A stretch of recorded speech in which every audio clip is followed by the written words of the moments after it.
Hi, my name is Noah Gift, and today we're going to go over MLOPs in a chronicles fashion. Today I'm going to go over something I've done in many other videos, but we'll do in a unique way today. Set up a scaffolding, get GitHub Actions hooked up into it. Then we'll move on to AWS, and then in AWS we'll actually set up a Cloud Shell test, make sure that everything works. Then I'll move on to Cloud9, and then I'll actually hook up the cloud-based build system AWS CodeBuild. Right, once we've done that, we're ready to move on to containerization. In that containerization option, I'll push things into ECR, and we can see how from both the ECR repo, we can pull down a container and run it in, let's say, GitHub Codespaces, and vice versa. In the GitHub container repo, I can pull it into AWS, and we can see how containers make things portable. Then I move on to the AWS App Runner, show how we can deploy a machine learning application to AWS App Runner and actually have continuous delivery. Then I move the same thing over to Google Cloud, and we do that with a Google Cloud Run one-line command. And then finally, we wrap it all up with showing how this compares to AWS SageMaker. So if you want to know from 0 to 1 how to get started with MLOps, how to get everything set up, how to use all the different things I cover in the book, Practical MLOps, let's go ahead and follow along on this video, and you'll be a pro in no time. And what we're going to dive into here is how to build out a infrastructure for the DevOps component. So that would be phase one here, and I think a good place to build this out would be to start with GitHub. And I'm going to open up a new tab here in GitHub. And one of the things that I really like about GitHub is that you can actually start to develop in the cloud. And I think this is a great way to organizations to develop now. I would say almost every organization can probably use some kind of cloud-based development environment. So let's go ahead and call this MLOps Scaffold, and we'll just call this 11.2. And I'm going to say this is the beginning of doing MLOps. There we go. And what I like to do is add a README file, add a gitignore file. And the gitignore file, the importance here is that it allows you to ignore common files that are annoying, that you don't want to check in, like a .pyc file. Okay, once we've got this created, we can use some advanced features of GitHub here that are pretty awesome. And in particular, if you click on code here, notice that this is the new way that you can actually develop software. And again, for doing MLOps, I think whether you're using the AWS platform or using GCP or Azure, the cloud editing, I think, is the future. And I think it's already here. And I would encourage you to spend a little bit of time getting comfortable with it. We're going to go ahead and use, for now, to start with, we're going to develop something with CodeSpaces. So I'm going to click New CodeSpace, and it'll provision behind the scenes here a cloud-based development environment for me, which is going to be really helpful in making me move very quickly. All right, so we've got this scaffolding set up here. Maybe make it a little bit bigger. And what's nice is that we're basically all ready to go. It'll give me a couple options, like, do you want to install a plugin that makes your life easier? Sure, we can go ahead and do that. And what I typically first start out with is I'll create a virtual environment. So in this particular shell, there's a tool called virtual env, and I like to put a virtual environment which keeps all my packages and my library code in one spot into a hidden directory. So I do ~/.venv. Okay, now that we've got that set up, I'll source it. In fact, I'll be lazy here, and I'll actually use vim to put this into my bash rc file. So if I go here and I say ~/.bash rc, I can go to the end of this file, and I can just put a little note that says, this is my virtual env, and it will open in all shells now, like that. And then if I say source, and I type that in, bin activate, what's nice about this is that now I don't have to worry about sourcing it anymore. If I open up a new terminal, for example, I can go like this. There we go, and you can see that that virtual env is sourced. I could also just source this, the .bashrc, and it in turn will source my virtual env. Right, so the bashrc is your shell's main location to source things, and so it'll auto source now whatever I need to do, and I can get rid of other shells. And so this is really the first step to get things working, because this allows me to have a Python that's isolated and I don't have to worry about packaging issues. So what I will use is the touch command to create a scaffold next. And so this would be, maybe step one would say, setup. Here we go, get rid of that. We'll say setup here. We'll say, step one is create scaffold. And the reason for this is that if you do this correctly, then everything else will easily fall in line, and it'll be easy to do continuous integration. It'll be easy to do continuous delivery. All the stuff is enabled by the scaffold. So what I do is I'll create a makefile, which is where I really keep all the recipes for my project. And then once I've got the makefile set up, I'll also do a requirements file, which I'll keep my packages like this. And then I usually will put a couple files in here, like a hello.py, and then maybe like a test_hello. And this is pretty much all I need to get started here. So notice that this makefile, the whole point of it is just to keep a list of commands that I'll use later. And I can just copy this probably from something like this. Let's go ahead and copy an old one that I use. There we go. And let's just look at these commands here and see what they do. So the first thing is that this install step here, it upgrades the Python packaging tool, because for some reason it always needs to be updated. I figured just get it out of the way.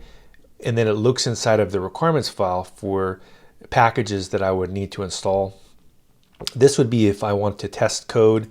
For now, I'm going to just comment this out because I don't have anything I need in there. And then this would be for formatting our code. And then likewise for the linting here, I can also just maybe comment some of this out because we don't need it right now. But really, I can just go here to the requirements now and just put those packages. I can say pylint, pytest, and maybe that Python black tool. There we go. It looks like we got enough to get started here. And now that I've got this makefile command, I can type in make, and then if I do space tab, notice that it shows me all the different commands that are available. And this really is, it seems simple, like, hey, why am I doing this? But it actually later makes it so easy to then do more complex things like automatic deployment, because we can just add a step that says deploy. For example, I could just do this. I could add my final continuous delivery of my MLOPs application, and I could say, echo deploy would go here. And this could be whatever thing you're deploying. It could be to AWS Elastic Beanstalk, or it could go to Google App Engine, wherever it is you're deploying. And then notice if I type in make here, look, we've got a deploy command, and then it would be as simple as doing something like this, right? And it would go through and do our deploy. But for now, we're gonna start with step one, which is installation. And it's gonna go through, it's gonna look inside of a requirements file, and it's gonna grab all those different packages. So this is really the foundations of DevOps, what we're doing here. Now, what you can do that's pretty neat is you can type in pip freeze as well, and then you can just grep each of these packages like this. Notice that it will tell me what the version number is, and if you want to be very strict, we can actually go through here and do this. So we have pylint, and then if we do this, we can say pytest, get that version, and then we can actually really make this robust against future upgrades that could cause weird performance issues. So if we go through here, there we go. Now we've got this version of the formatting tool as well. Perfect. Now that we've got this, I could actually just verify that things are still working by doing the make install. There we go, everything works. And from here, really the only other a couple other steps that I would do is just we'll put some kind of toy code in here just to get the ball rolling. So we'll go here and we'll say, how about say, and we can say return, and we can just say, I don't know, hi. There we go. So we have a really simple function here that doesn't do much. And then under this, we can do a test that says from hello, import say, and then we could just test that out. Say test say. Notice I like to put this style syntax where I use the name of the function I imported, and then we can go here and say assert that hi is equal to say, like that. Now it's pretty easy to test this because if we go back to our makefile again, this is all teed up. So I can uncomment this out, and notice that it's got coverage here. So let's go ahead and do that as well. So let's actually add this in PyTestCov, which is a coverage tool that shows me what percentage of the software is covered. I'll go ahead and say make install. There we go, it's installed it. I can also go through here and say grep PyTestCov like this. There we go. And I can get the exact version here. There we go, perfect. And now I can tweak this makefile to cover what I want to cover. So we'll cover the hello file right there, and we can actually just do this. In fact, we can just say asterisk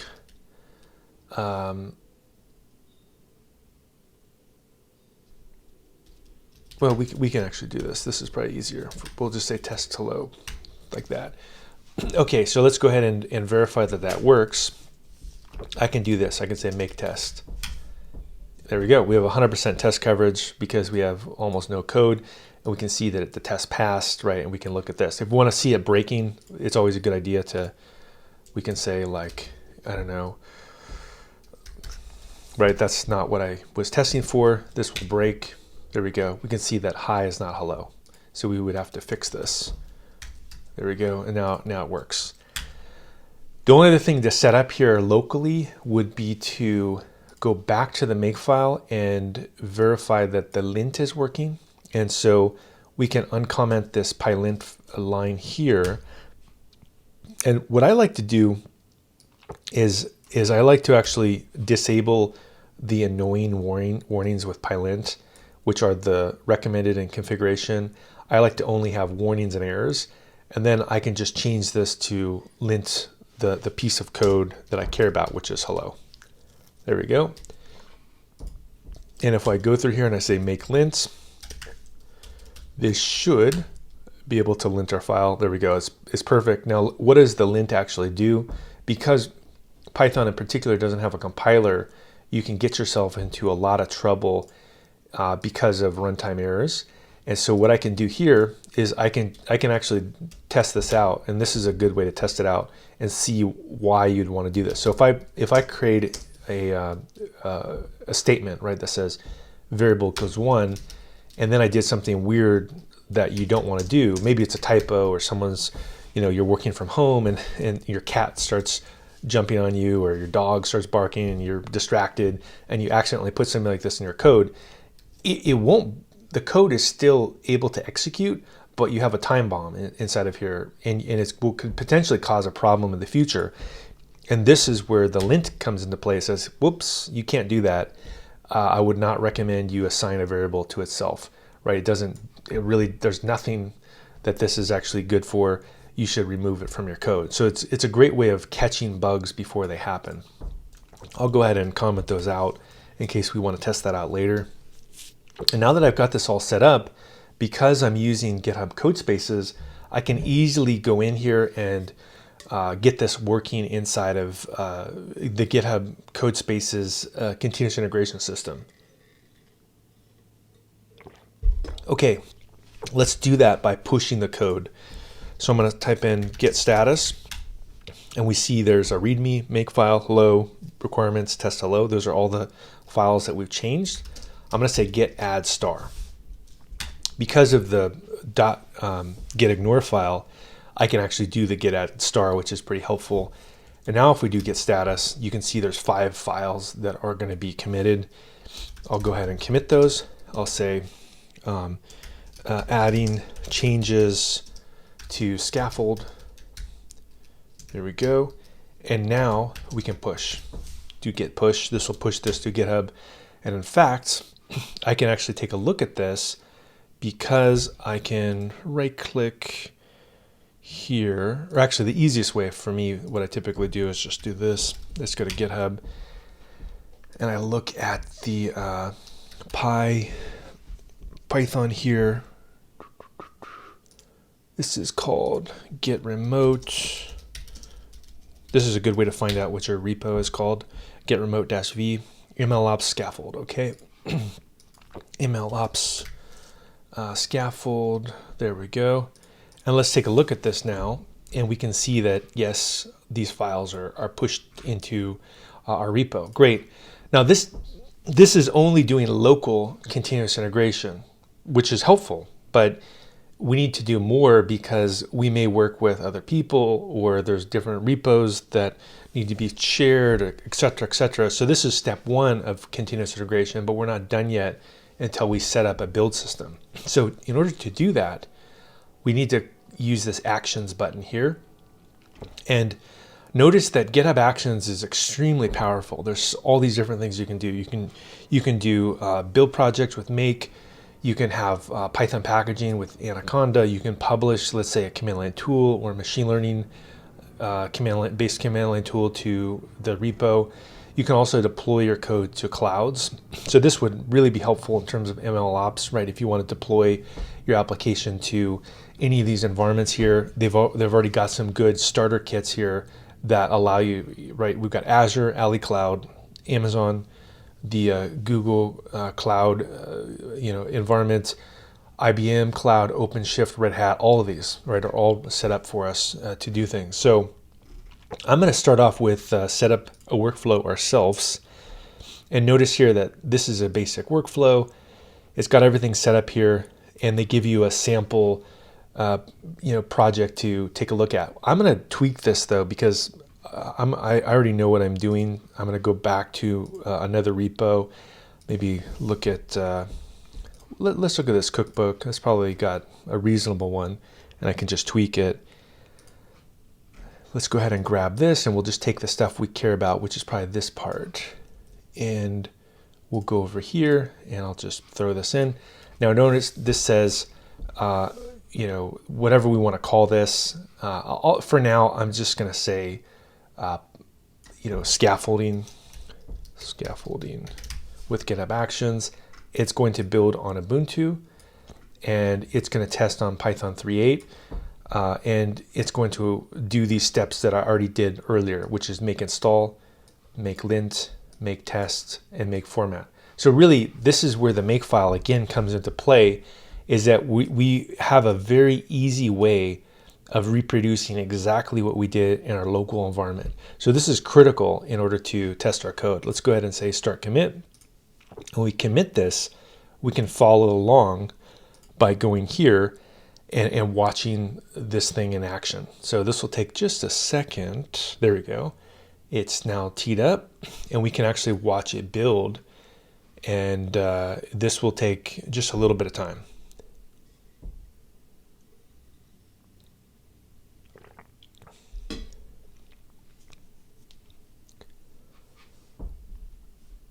Okay. There we go. Perfect. We've got our initial GitHub Actions. I also like to go to here and use this hamburger menu and say create status badge. Let's go ahead and copy this, and let's go back to this repo here, and I can actually go to the README file and just put it at the top. There we go. So we're all set here. And this is really helpful because now other people on my team know the code actually works, right? That's one of the huge aspects of setting up a cloud-based continuous integration system Likewise, I don't have to maintain a server for any of this. Notice that I did all this in my web browser. I don't have to have developer virtual machines, and I also don't have to have, let's say, a Jenkins server that could get hacked somewhere that's living in some environment. It's all done automatically for me. So if I go through here, we can actually go through here and say get pull, like that. And now I can just verify everything's working because I can go to the make file and we can say make all. Let's go ahead and do that. Let's actually say make test and format. Let's do that. Let's add this and we'll say make all. There we go. And it's going to verify everything works. Now for fun here, let's actually let's just say get status. Okay, there's a few files that are changed, but let's also just break the code for a second. Let's comment this out and let's just see what happens to the build system, right? So let's go ahead and go here. And we can go ahead and say get status, right?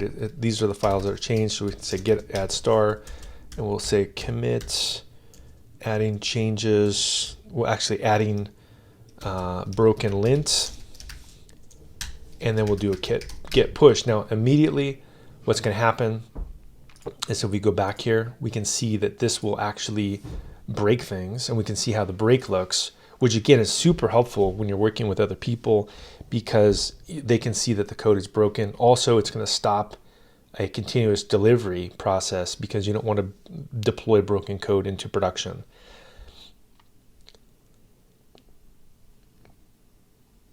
There we go. See, there's a problem. The lint with PyLint is broken, right? And also, this says unindent does not match out indent. So pretty easy to fix, right? We just go through here and we just say, oh, we got all kinds of problems with this code. There's indentation errors. There's all kinds of things. Let's go ahead and fix it. Add this fixing broken lints. There we go. And we can do a get push, and there we go. And now I can go back here, go to actions. This is going to fix it. So there's really a lot to like about this setup here, and this will go through here and fix things. Now, to really keep moving to the next level, though, we have local and remote continuous integration, but what about in another environment? And so that's something where we may need to start to get into things like AWS. And so what I'm going to do here now is I'm going to log into my AWS account, and notice up here, they also have a Cloud Shell.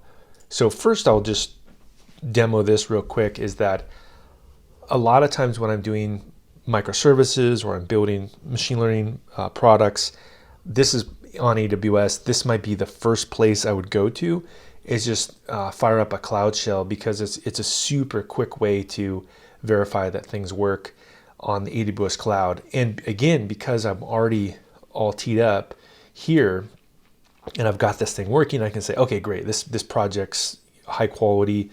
I should be able to easily go to my Cloud Shell and just verify that everything works by just doing literally the command make all. And so let's just wait for this to open up, and we can just verify that this works.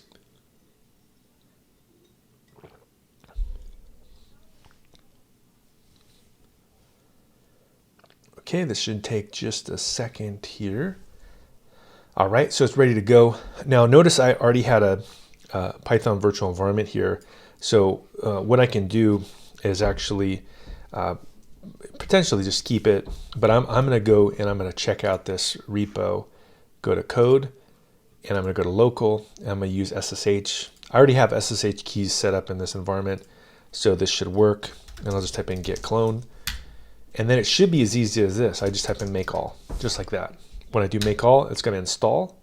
It's going to lint, it's got a problem. No module named main right here. And that's because I didn't cd into the right directory. So it's already telling me that there's a new repo that I need to look into. There we go, MLOPs scaffold. Now we're in the right repo, and we can test the right project, make all, and we can see that everything works, right? So very, very quick and dirty way to go through and just make sure that everything works on our project is to have this initial scaffolding set up.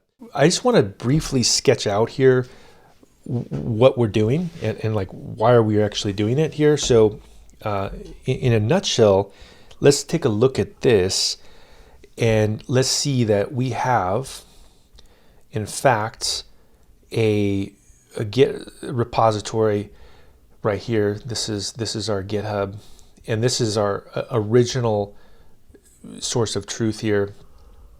And what we do is we actually go into a cloud-based development environment. And this again is really what I think is the future. And I think it is worth exploring these environments. And env environ right here. And what are these cloud-based development environments? Well, we know that one of them is CodeSpaces, right? That's a really helpful place to develop code. There's also AWS has a couple, and I'll show you. They have the shell, which we just played with, which is pretty awesome, and I'll show you a little bit more about that in a second. And then we also have Cloud9, which I'm going to show you right now. And so why is this so critical to do MLOps? I think part of it is that you're able to, by using this cloud-based development environment, you're able to actually isolate the runtime. And so once you're able to isolate the runtime, you're eliminating all these weird things that could happen inside of testing, right? So why would you test your code? For example, you could be over here on your OS X laptop, doing all kinds of fun stuff, but that if you're not deploying to OS X, you're wasting your time, right? Like you're basically causing yourself a bunch of grief when in fact this is where you're deploying to. So the point of doing cloud-based development environments and testing in the cloud-based development environment is you're basically going through and you're validating your code in the exact runtime that you're going to develop in, and it just makes life way easier, which we're gonna see in a second. So that's from a high level why this is so important. So let's go ahead and keep moving here, and let's move on to the Cloud9 environment. So again, we got this working, that's great, but it's a little limited, especially if you're only like a GUI developer, or you just don't want to use Vim for development, which is, Vim is okay, which is, our text editor here, Vim.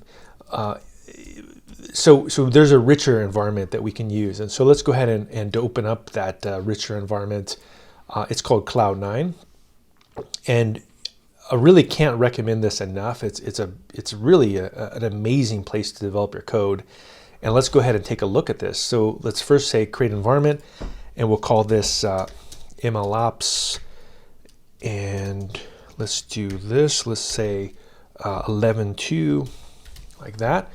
We can say this is a new MLOps Cloud9 environment. And you have a few different options here once you go to this next step. If you're using the free tier account and you're just toying around, I think all the defaults are great, right? So notice it'll create a new virtual environment here for you. It'll actually give you enough power to do things. And also look, again, this is what I was mentioning, is that Amazon Linux 2 is going to be your default OS. So why not actually test your code on the same environment? Now you could actually do this. Look at this. This is pretty cool. If you click on Amazon Linux, you could have actually supported your own AMI here.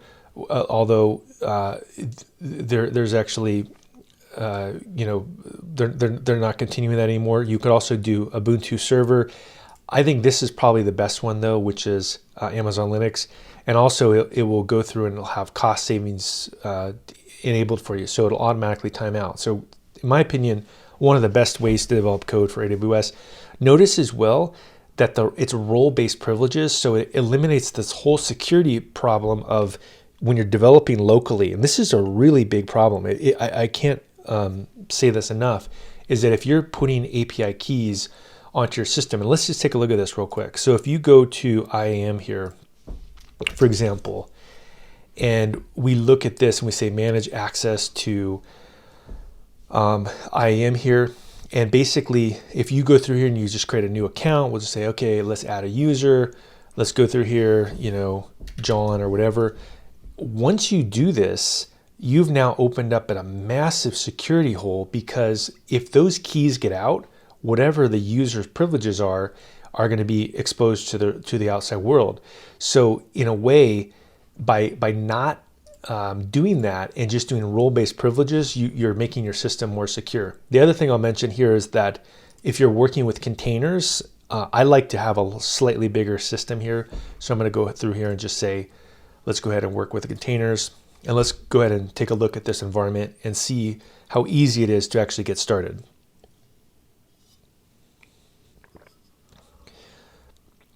Now, because we've already done all the heavy lifting, you know, with here, right? We have GitHub, we've isolated the runtime, we all this stuff set up here. We've in fact even tested it out with a Cloud Shell. This is going to be trivial to get Cloud9 working, because we actually have the CI pipeline, which we'll put right here. CI, we have CI set up as well, which is pretty cool. So let's go back to this thing, wait for it to connect, and then it'll be very, very simple. The only thing that takes a second is if it's a new environment, the very first time you set it up, you do have to create a SSH key. Fortunately, very easy to set up a SSH key here. Let's go ahead and do that. We just type in SSH key gen-t RSA. There we go. We got this thing set up, and I just print this out just like this. And we do this, and I can just take this key here and just put this into my GitHub account. You go to your name here in the upper right corner, go to settings, go to SSH and GPG keys, say new SSH key, and we just say MLOPs. There we go. That looks good. We'll do that. Okay. Now it's going to be easy to go back to our Scaffold project, go to local, go to SSH, copy this, and we'll just say git clone. Now this has a few little tricks here inside of it that are pretty awesome. One of them is that it automatically has, you know, a file preview menu. So, you know, it looks again very similar to the GitHub Codespaces environment here, right? Also, it's got links to AWS. So if later when I do a deployment to AWS, we could see things like API services right here. You can see I've done a lot of them. There's also App Runner, and look, we're going to get into those in a little bit. This is a platform as a service offering that allows us to deploy machine learning applications very easily. You could also get into CloudFormation, which is a way of deploying your code automatically. And in fact, I use a tool called Amazon CDK, or Cloud Development Kit, which is an alternative to Terraform. You can look at logs. You can look at the repository for containers, which we'll get into in a second. You can look at Lambda services. There's all kinds of things here that allow us to interact with the AWS environment. So for me, whatever platform I'm on, I like to use the tools that are most aligned with that platform. And so in this case, it is ready to go. And all I need to do is create a virtual environment. So I'm going to go through here again and do that. I'm going to say Python 3-m venv. So use the module virtual environment that's built in. And let's go ahead and create this. Perfect. And then again, I'll be lazy and I'll just source this in my bash RC, just because it's so convenient. If I have to open up a shell again, I don't have to mess around with anything. And I just do Shift G to get to the bottom if you're not a Vim guru. And we'll just say setup virtual environment. There we go. And we'll say source tilde.bash .venv bin activate. Now, if we go here, I can just say source bash rc. There we go. We got this, which Python. We're good to go. Now if I open up another shell here by going here and I say new terminal, look at this. We can actually say which Python, right? So pretty neat that you can actually get this automated workflow going. Now let's change it to the repo, go through here and just say make call. And this should just verify that everything is perfect. We're all ready to go and start developing. Now, before we move on to doing some containerization, I want to show a little bit more of deep integration, because if I was using AWS, I would also use their own build systems as well. And so let's go ahead and do that. Let's go to AWS here and let's use their build system, which is called CodeBuild. And what's cool about CodeBuild here is that it's equivalent to the GitHub Actions environment here, except for it's got deep integration with AWS. So if it was me and I'm developing MLOPs on AWS, let's just use every tool they have. It's kind of like Apple, right? If you use Apple Watch, you use the Apple laptop, you use all their products, it's going to work very well together. So we go through here and let's just call MLOps Scaffold. And we can do today's date, 11/2, and say this is a new CI pipeline for MLOps. There we go. And again, very similar to what we would do with GitHub Actions. I can say enable build badge. That's kind of cool. And now I need to tell it where my code lives. You could use AWS's Git repo, but it also interacts with GitHub. So that's what I would use. And then you can actually create a authentication here where it'll do an OAuth connection to your GitHub account, which is pretty handy. And then you can just go through here and put in whatever you need to do. So we'll say no gift. And I think it's Scaffold. In fact, let's look here. MLOps. Let's go back here. I think it's called MLOps Scaffold. MLOps Scaffold 11.2. Perfect. There it is. And you could do fancy things as well. Like, you know, there are some reasons to use Git modules. And if you need to do those submodules, you could clone those. I like to do this, rebuild the change every time, rebuild every time a code change is pushed, which is what we had with GitHub. And we can now decide what the environment is to test again. So again, this is critical because if you're going to deploy to AWS, you should test your code on the exact image that would be deployed into production.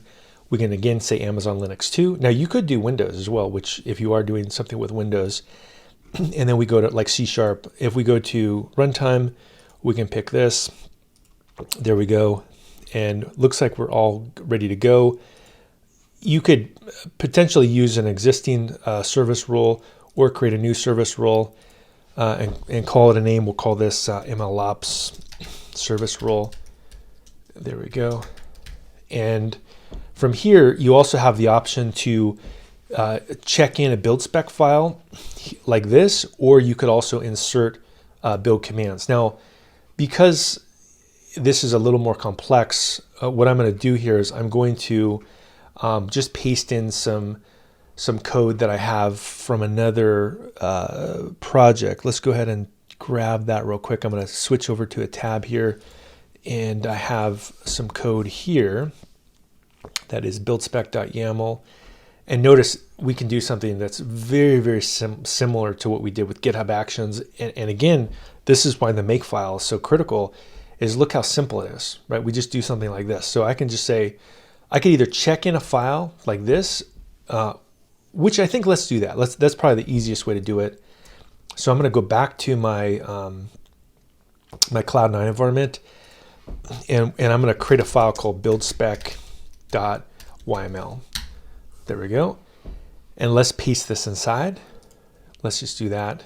There we go. And now let's go ahead and push that file. So say git add build spec. Let's commit it. Adding ability for AWS to test my code. There we go. And notice that it's a little annoying the first time you do a commit. It's going to ask us to put this. I'll go ahead and just do it. So it's get rid of this annoying message and put my author name in here. There we go. And then we'll append this. Perfect.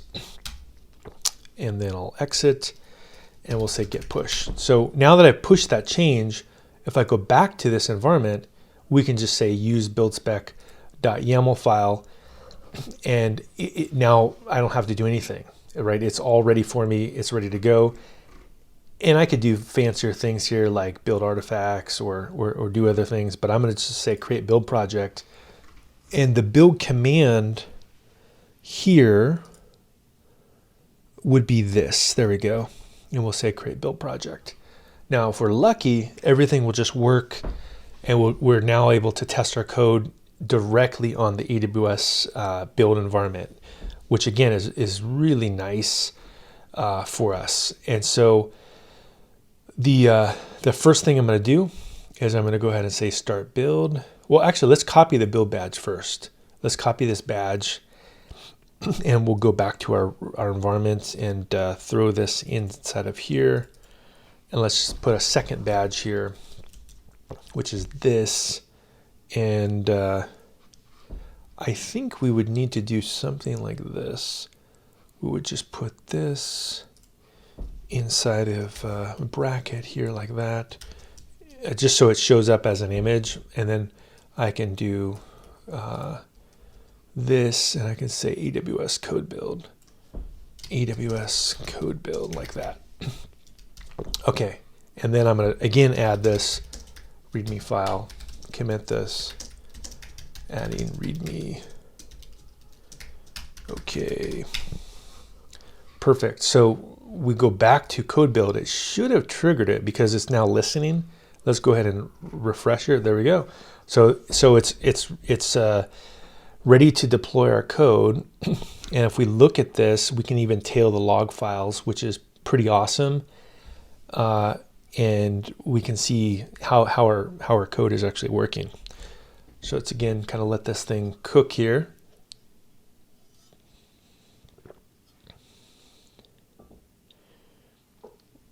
Okay, it's building. So we're doing a lot of great stuff because we're able to verify that our Python packages actually work inside of the AWS environment, which is really helpful. Look, everything works. We're good to go. And now if I go back to my environment here, to our scaffold here, repo, MLOPs scaffold, notice, look at this. Now we have this pretty cool AWS CodeBuild badge as well. So we're having all kinds of cool integrations here. So really, this is a huge win for us, because if you're on AWS now, look, we did all the heavy lifting earlier, and we're able to actually take advantage of this by leveraging that makefile, the scaffolding, all this stuff, and then we could do things like build containers. We could do all kinds of things. So what we should move on to next year is start to get into a little bit more heavy lifting. So I'm going to go to this project called Cookbook, MLOPs Cookbook, which is similar to the one I just built, but this has a little bit more stuff built into it. And in particular, this is a repo that shows that a containerized Flask app or containerized command line tool, all those things can be done by using this particular repo. And in fact, one of the reasons why containers are so useful is that it packages the runtime along with the code. And so let's talk a little bit about containers, and let me go to this, and I'll make a new diagram here. So I think containers are one of the more useful things that's out there in terms of making your code reliable. And let's talk about why that is. So in order to talk about that, let's first talk a little bit about virtualization. And I think most people now are Virtualization, here we go. So most people are familiar with virtualization, especially if you're using the cloud. And so a traditional VM though has some limitations. And in particular, what are the limitations? Like startup time is potentially really slow, right? It could be, I don't know, like 5 minutes, right? That could be horrible. Like a startup time of five minutes. Another one that could be horrible is also that it's very large. So if you have a VM, it could be, I don't know, 50 gigabytes, right? Like really, really big. Another issue with VMs is that they're opaque. And so what this means is that opaque here, that basically you can't look inside of it and figure out what's happening. But with a container, it actually is able to handle a lot of these issues for us. Container here, right? So one of them is startup time is quick, right? It could be milliseconds of uptime. Also with a container, you're able to actually shrink the size down, right? So maybe you could have 200 megabytes.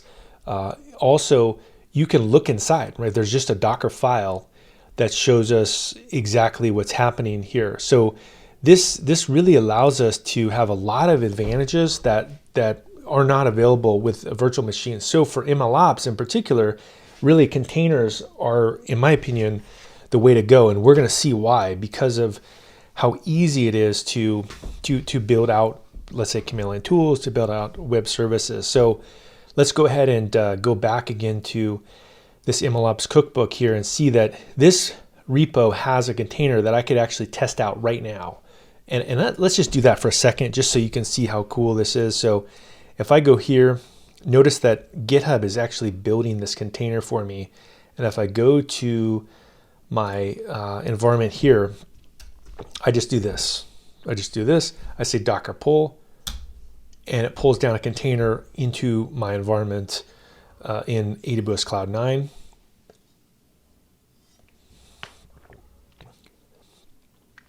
Great, that looks like it's working. And then if I do a Docker image ls, we can see in fact that container is pretty small, and it's right there. Right now how would I use that container? Well, I don't even need to know anything about what's happening with the project. I can just run it. So if we go back here, let's look down to where I run this thing. I think I just do, here we go, Docker run like this, and then the name of the container. And so let's go back to our environment here, and I just need to put in this container name, just like this. And what's cool about this is that now I'm able to actually run this in foreground mode, and I can actually go through and curl it. So if I open up a new terminal here, even though I have none of this code in my project, I could just say curl and just put in whatever this IP address is, like this, and it should just work.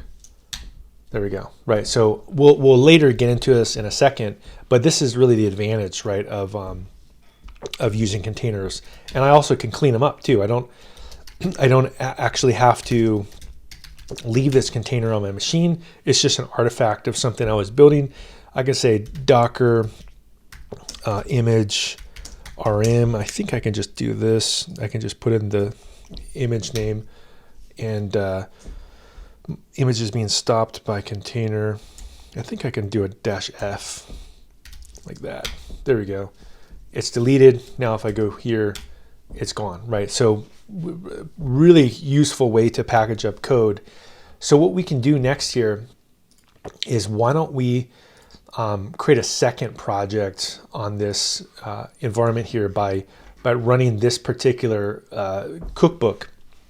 And let's look at a few things about this particular cookbook. So we've already tested this, GitHub Actions, container registry. We also can now move on to building machine learning web services. We can build out command line tools. We can build out containers, and then we can deploy to many different targets. And that's really the big ROI. So in particular, once you've got a containerized application, you can deploy this thing anywhere. In fact, before I even get to this, remember this command here, docker pull. Look, I can actually go to my GitHub Codespace environment and actually verify as well that that works. So let's restart this Codespace, and we can see how it's incredible how simple it is to pull this container into a new environment by just saying the docker pull command. Right, so we already tested in AWS. Now we can test it in GitHub Codespaces. Same thing, paste this, do that.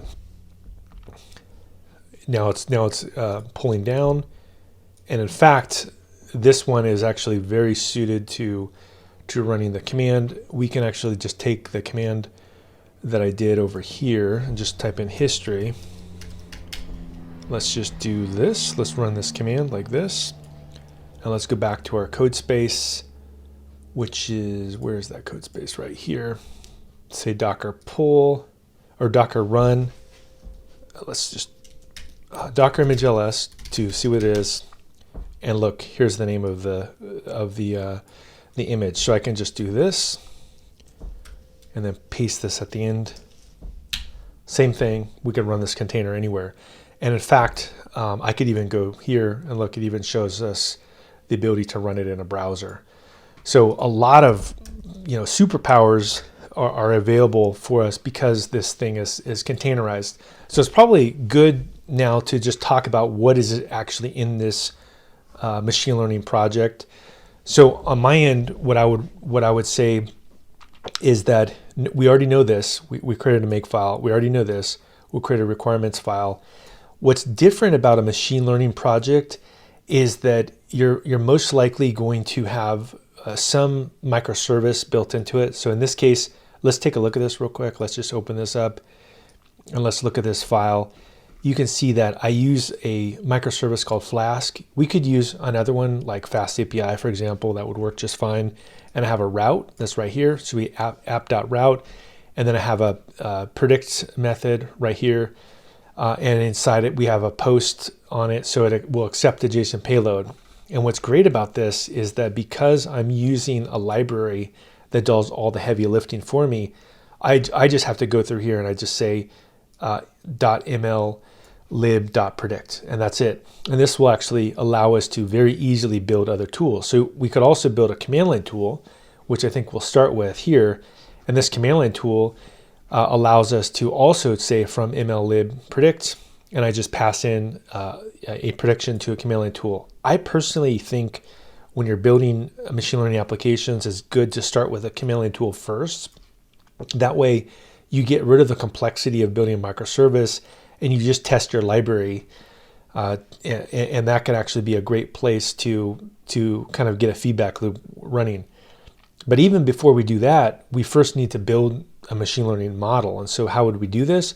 I think the first place to start would be this. It would be baseball predictions right here. And let's go ahead and take a look at this model. Now I'm going to use something called Colab Notebook, which is again a web-based environment, right? We see web-based environments everywhere. And let's take a look at this Colab Notebook and notice some of the features of what this does. So if I click on runtime, I can actually say change runtime type, and notice that I could actually use a very high-powered GPU if I wanted to. This project is trivial, so I don't need to use GPUs. I could also use a TPU though as well, and I also can pick standard or high RAM. So notice if I go here and I connect, it shows me that in fact this environment we're able to use up to 25 gigs of RAM, and it's actually got up to 225 gigs of disk space as well. So really neat feature here. And if we go here, you can save a copy in GitHub. It actually has versioning. So why would you do this in an MLOps environment? The reason for this is that I can easily show a team member, maybe a data engineer, a machine learning engineer, about all this different stuff I've got on my project. And I can say, look, this is the thought process behind this model. And if later in production they need to debug things, they can go inside of this notebook and kind of play around with all the things that are happening. So right here, for example, let's go ahead and toggle through, right? I can actually toggle through the different sections of the notebook. But typically this is what I do in a machine learning project. So I have an ingestion phase where I go through here and I ingest the code. I then maybe look at the shape. We can see this has got 1,034 rows with 6 columns, and I'll check to see if there's any null values. Uh-oh, we do have one. So let's go ahead and drop it. Here we go. And I reshape it. We can see that just one of the rows is actually dropped. I also typically will clean something up. Here we can see that this is a little bit of a messy column name. Let's just simplify it, right? Let's take that out and just say wait. And then this is where I would do the exploratory data analysis. And this is, again, very helpful for later if people want to debug my project in production. They can see the thought process. And we can go through here and say, oh, look, group by position. Okay, we're having a bunch of baseball players. We have these are the different positions. There's 8 different positions. There's catcher, designated hitter, etc. Here's the height. Here's the weight. And I could even plot these by using the Seaborn library and actually look at the different weights here. And you can see that the designated hitter, this is the biggest one that we've got here. And I could even do faceted plot as well, which again, depending on what I'm doing in production, this could really be helpful for someone to take a look at. Maybe these are customers, maybe they're not baseball players, right? And you can see, oh, look, there's different distributions. For example, the catcher is a little bit heavier than potentially the second baseman, right? The second baseman or the shortstop, right? These are smaller players, but the designated hitter, these are the bigger players.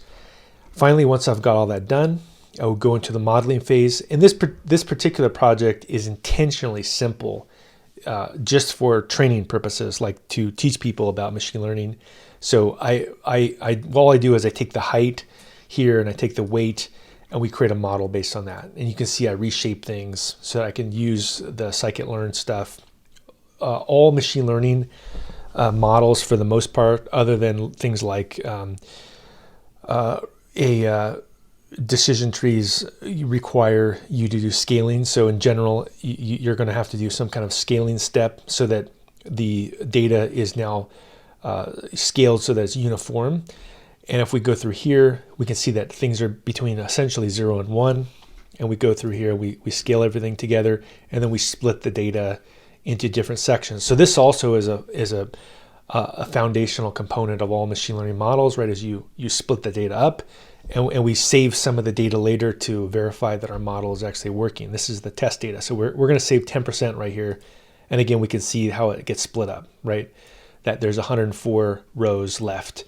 And then from here, we could use some algorithm. In fact, if you're doing AutoML, maybe you're actually completely using the AutoML system itself here to do it. In this case, we're going to use ridge regression. We can go ahead and create a prediction, and then we can actually go through and look at the shape here, convert it to a data frame, and then we can actually plot the predictions. I like to plot the predictions to see how they look, and here we go. We can see here's the predicted height versus the actual height. So yeah, it's an okay model. It's not like great, it's not bad, it's just an okay model because there's a lot of variation here in what's happening. And then we could actually print the score. Here we go. Here's our model score. And then finally, here's the MLOPs component, is that now to do something with this, we're going to need to export the model, right? So we say import joblib, and we say joblib.dump. And this is the actual model. Now, what's neat about this is if I go up here to the files section, look, I could go like this and I could just download it, right? Which is pretty awesome, right? I can actually use the Colab notebook environment to verify things. I also like to put sections here for other engineers to look at, like maybe they don't know how to load the model into their code. They can just look at this, right? They can say, oh, joblib.load, that's all you do. And then I show them how I would actually, go through the next step and do a prediction. Here I grab one observation, I scale it, I reshape it, I use NumPy, I do some stuff here, I do a transform predict, right? So the reason for all this stuff is to show another software engineer a full series of actions here that they could do to verify any section of the code that they want to work on. So again, now that I've got all that set up, it allows me to go back into this project and actually build all these other things, like, for example, microservices, to build command line tools, things like that. So the next step here for us would be to look at the different components of this project. And probably a good first step would be the command line tool. So let's go here to the cloud-based environment here. And what I'm going to do now is I'm going to cd out of this repo, and I'm going to clone the Cookbook project. So let's go through here, and let's scroll up here, code. Here we go. Copy this, and we'll go to here, and we'll say git clone, just like that. There we go. And now I can cd into the Python MLOps cookbook, and we'll do the same thing we did before, just make all. Let's see what happens. Because I have continuous integration, I'm fairly confident everything will just work.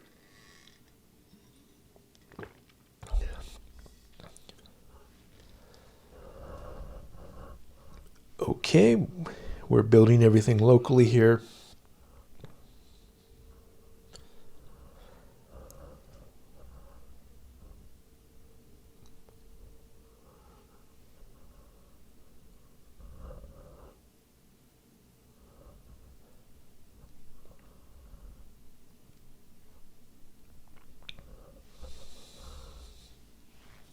Okay, so everything works. We have all kinds of complex stuff working here. Now, if I look in this repo, one of the things that I mentioned before that I like to do is I like to use command line tools to do the heavy lifting for me. So look, see, we have this library card from mllib import predict. And so all I have to do is pass in a value here, and it'll actually give me results. And it's pretty simple to build a command line tool with click. You import the click library, you say click.command, you add an option, which is, this is our parameter here. You then build a function that's on top of that. In this case, again, I just used the library for all the heavy lifting. And then I actually ask someone to input the weight, and then I print out the different values, and I even put different colored output depending on what it is. So let's go ahead and test this out. If I type in CLI-help, notice that, in fact, here we go, predict the height of an MLB player based on the weight. Okay, let's go ahead and do that. Let's type in weight, and we can even do help for weight as well. There we go. Uh-oh, it didn't like that. I don't think I've actually converted that one, but we can actually just do this. 200 pounds here. There we go. So if I go through here and I say 200 pounds, it was green. If I pass in 180 pounds, it's going to say 6 foot. So basically, it's going to color if someone is over 72 inches, it'll be green. If they're under 72 inches, they'll be red. Right. So I'm able to easily go through here and try out different values, play around with my model. You know, I don't know if there's that many baseball players that are 300 pounds. There might be a few, but you can see that this model says they'd probably be 6'8", so they'd probably be a huge baseball player. If someone is maybe 175 pounds, they're probably, you know, closer to maybe 6 foot, and they would be maybe a shortstop, or you know, or a second baseman or something like that. And you can see here we were able to move this thing down. So now that I've got this thing working, the next thing that I'd probably do is think a little bit about the containerization of our project. And so this is the next thing that we'll get into after we take a break, is to kind of look through how to build a container, how to actually test it locally, then how to push that container into an environment where it can be hosted. And this is where the container repositories live. We'll dig into that a little bit.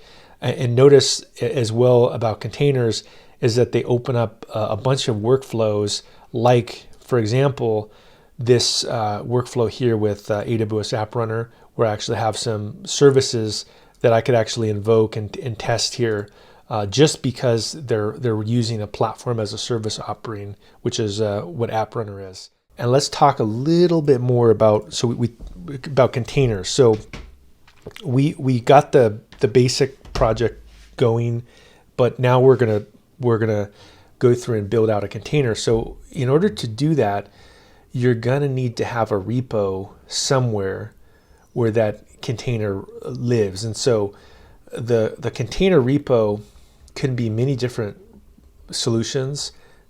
In fact, the original one, I guess the original place where people would put things would be Docker Hub, right? That would be the first place that people were putting containers. And it's actually a great place to actually learn, about containers and how they work, but that's the original one. The next one here that we actually went through would be GitHub. It has their own container repo as well. And that's a good location to push things. But then in the cloud environment, what we'll find out is that most of the time, if you're going to deploy to, let's say, AWS or GCP or any of those environments, that it's best to push it into their native repo. And so with Amazon, they have something called ECR, which we're going to get into next. And with ECR, once you push it inside of here, it enables a whole bunch of really cool workflows that allow you to deploy your software. And in fact, you could later even hook that up to something like the CodeBuild, right, which we had actually just set up. So once we've got all that hooked up, then ECR can even listen and actually deploy the code to something like AWS App Runner. So really, it enables a ton of really cool stuff by pushing things into containers. And this is really kind of like the new thing, right, that a lot of people are doing for MLOps. So let's go ahead and get started with that. Now, to do that, I'm going to go again to my repo and notice that this is the Docker file. And let's just walk through some of the stuff that it does. So the first thing I do is I say from Python 388 Slim Buster. Now, why would I do that? Well, let's take a look at, let's move over here. Let's take a look at Docker Hub itself. Docker Hub here. And notice that this is a great place to look at other people's code. And in fact, I can look at Slim Buster Python, just do that. And here we go. I can click on Python and we can look at the different tags. And here we see Slim Buster right here. So the idea here is that this is actually a much smaller version of Python. And that's why people build it. And you can even see all the things that are inside of it. So you can always look inside of any of these repos to take a look at it. So that's the first thing. Then I create a work directory. I then copy the microservice inside of it, which is this app file. I then install my Python package repo. Install my Python packages, and then I expose port 8080, and then I run this via Python app command. So we can actually build this locally. And in fact, I think I have the commands here somewhere. Let's see here. Would be run Docker would be the command. So this is what we can do. We can just run this locally like this. So to build this container, we just do this, Docker build. There we go.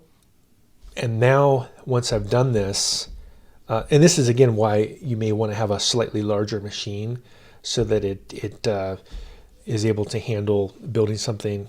And you could even see while it's building, if we did this htop right here, or top, you could see actually, how it's using a lot of CPU. So again, this repo, if we just look at this, if we cd into Python MLOps Cookbook, this is just the no gift Python MLOps Cookbook repo. So inside of here, in this terminal, right, I just did this. I was able to tag it, and then I also can do Docker image ls like this, and you can see that I've now built this right here locally. Now to run it, I can just do this command like this, and we're able to actually run this thing locally. Now, if we go to a new shell, this is running in foreground mode.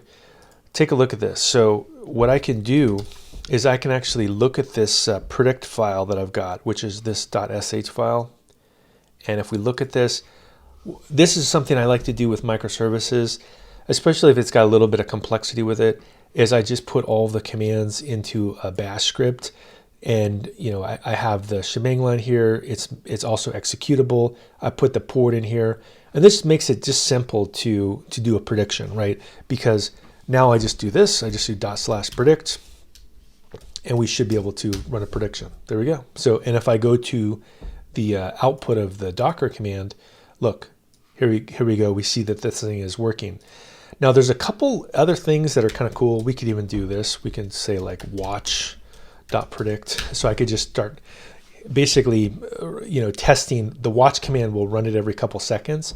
So basically, look, I can just kind of test this application, right? You can see it's actually being invoked over and over and over again, which is kind of a cool way to do a little bit of a performance test on this thing. Looks like it's working well. Now, what I can do is I'm going to actually stop this for a second. Is that if I want to actually play with this a little bit more, this is something that is an interesting trick. Is I could go back to my AWS environment here and actually open up this to the outside world. So if I go to here and I go to EC2, I also can experiment with this environment. So if we look at instance state here, there we go. We click on this one. Notice that this particular instance, if we go up here, we can see that this is a public IP address. And so from a security standpoint, if I open up this to the outside world, well, I can actually basically invoke this thing. And so all I need to do is just change that security group. And to do that, I would go to the inbound rules, just like this. And we can say edit inbound rules. And I just create a new rule here. And we say port 8080.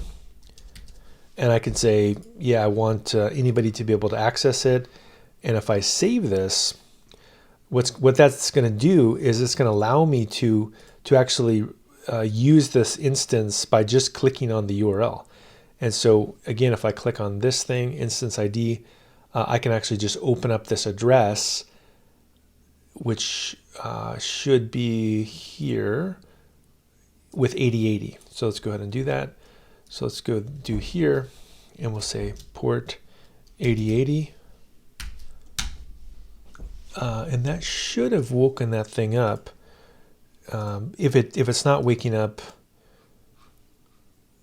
we won't debug it too much. But basically, in a nutshell, you can actually play around with the AWS console here and experiment with how it works. Now, the reasons to do this would be that you would want to actually, maybe test it with some kind of external tool or whatever. But in general, once you've got this thing hooked up here, you can actually use this as a full development environment. Now, the other thing that you can do as well, if we go through this, is that notice that I have this tool called utils here.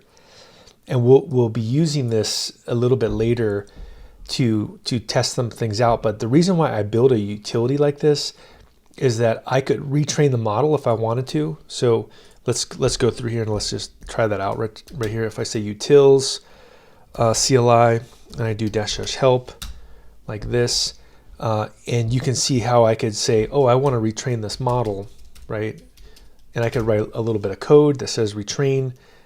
And then if I retrain it, look, now we have new accuracy. And if I wanted to, I think I can actually say help here, that it will tell me, oh, all I need to do is say the training size. So what if I said retrain -- t size 2.0 or 0.2, I think, right? 20%, let's retrain 20%, let's retain 30%, right? We can see how the accuracy could potentially go up or down, right? So that's one thing I could do.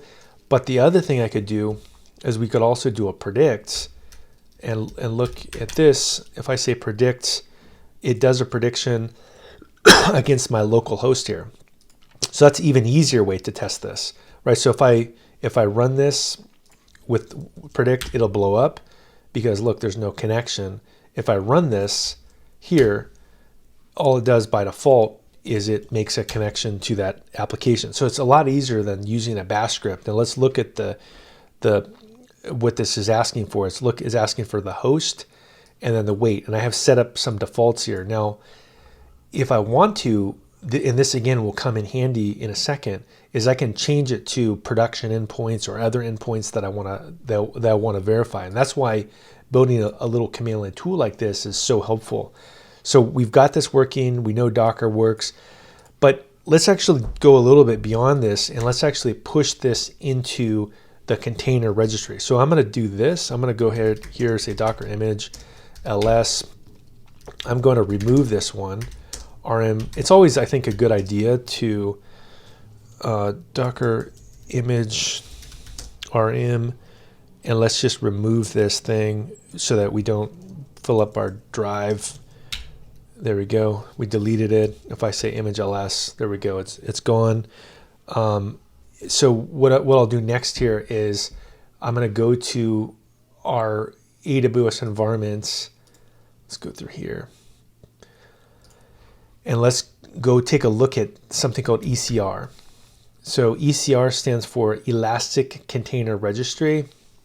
And what's nice about this is that this allows us to work with other services on AWS, including their container service, which is ECS. You can see here, this is their, it's like the Pepsi versus Coke thing. Coke would be Kubernetes. Pepsi would be the Amazon Elastic Container Service. This makes it easy to deploy, manage, and scale Docker containers. So we could deploy an application there, or we also could deploy with Amazon's EKS, which is the Elastic Kubernetes Service, fully managed. I would build out clusters, provision it, deploy worker nodes, connect to it, run Kubernetes. So this would be a great way as well to deploy your microservice, would be to use the EKS. But we don't have to do even any of those. For now, I'm going to do an even simpler one, is I'm going to first push this thing to the container registry by creating a new repo. So let's go ahead and say create a repo. And notice that there's private or public. This would be if I wanted to maybe create an open source project. For most of your deployment to your organization, most likely you're going to want to do a private. And we can go through here. We'll say MLOPs 11. We'll just say MLOPs O'Reilly. That would be a good one. MLOPs O'Reilly. And notice a couple things here that are neat is that you can also scan your image for security holes, right? If I go through here, look at this, scan on push. That looks pretty awesome. I could even encrypt it as well, which would be pretty neat. But let's go ahead and create this repo first. And it says it needs us to be lowercase. Okay, MLOps. That's annoying.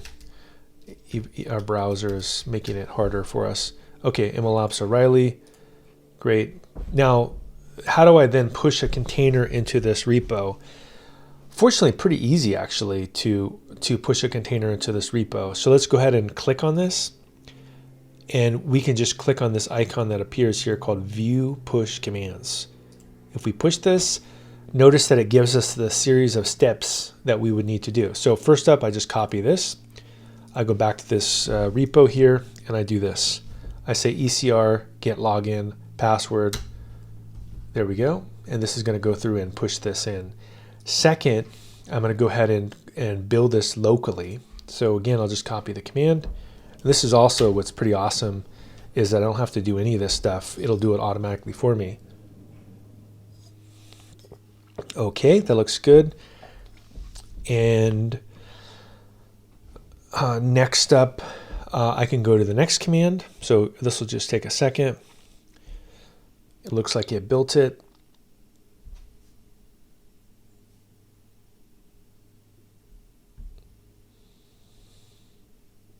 Okay. Perfect. It says error processing, no space left on device. That's no problem. Let's just go ahead and clean up some space here. which this does happen. So what we can do is we can actually remove some of the things that we don't need in this environment. So I don't do anything with older versions of Node or older versions of Python. So let's go ahead and remove those. So this is just something to be aware of. If you say du-sh, it'll show you what's in the current working directory. And also if I say df-h, it'll show me everything. And it'll see that, in fact, this is super full here. And so that's probably what the issue is. And so what we need to do is actually clean this up a little bit. So I'm going to say docker image rm-f, and we can actually remove this one. We don't need this one. And we can actually, let's see, image f, rm-f. And we can also remove, let's say, older versions of Node. We don't need that. It looks like we don't need that. Let's go ahead and delete this one. We can just clean things up a little bit. There we go. And then what else can we delete? Maybe older versions of Python. We don't care about that. We can clean that up.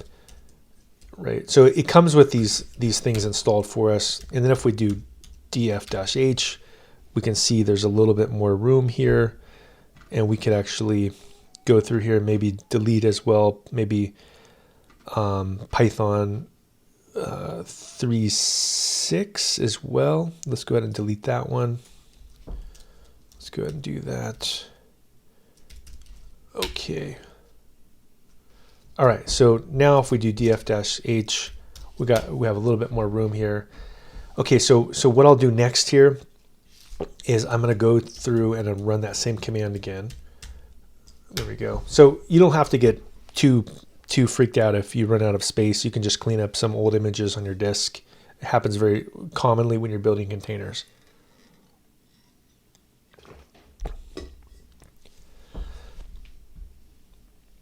And maybe that's even something you do for Cloud9. If you know you're not going to use certain environments, remove the images that they give you by default so that you don't have that space being taken up. Okay, it's building this container.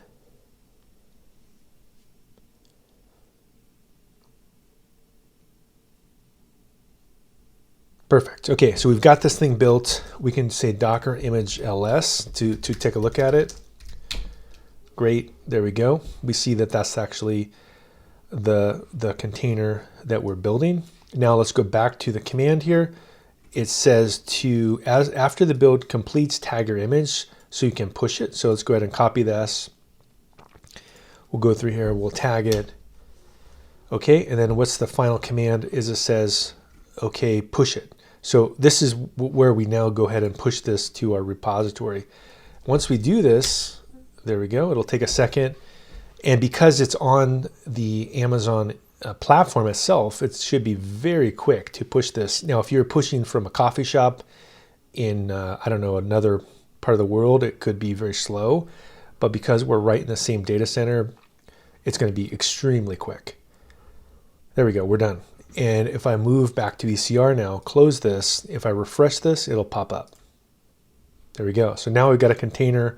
That's great. Now look, it's immediately scanning our container for security bugs, which is pretty cool. Uh-oh, it found some vulnerabilities, right? So then, I could go through and fix these maybe from the OS level. There's some containers, security issues. And again, it's up to your organization to decide how you want to handle this. But basically, it's great to have that capability there for you. Now we can see the scan's complete. It's ready to go. Okay, so how do we actually use this thing for other parts of AWS? I think the easiest way to start with would be to go and create another Cloud9 environment to show this. So if we go to Cloud9 again, like this, what we can do is create a new environment, and we can say basically test ECR, just like that. And so if I click on this, we can say next step, leave everything default. And what this will show us is that it's very easy to pull a container once it's inside of the AWS ecosystem inside of their container registry. So let's go ahead and take a look at this.